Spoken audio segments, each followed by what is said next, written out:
It's not that good. It's just fooling around.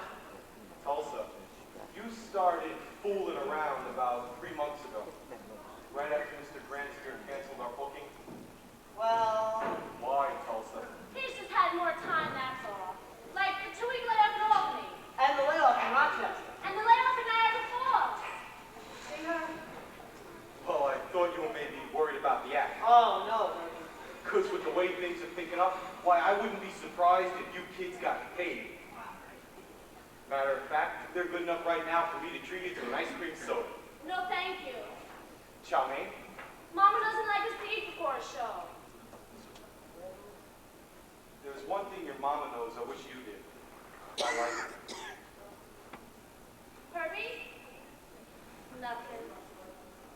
Tulsa, if you or the boys have any problems, you bring them to me, will you? Sure, Herbie. You didn't tell me anything, did ya?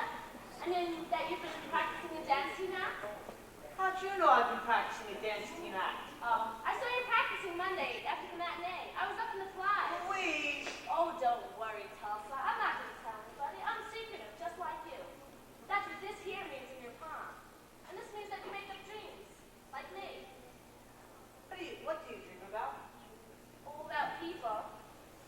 Oh, I do too. Yeah, but yours are about a partner for your act. She's gonna be more than a partner. I hope that someday, well, you know. What would she have to be like? A wonderful singer and dancer, I guess. Oh no, I'm going to do most of that. It's not that I'm going to hide it or anything. It's just that in the dance team act, they always look at the girl, especially if she's pretty. Well, makeup can help, and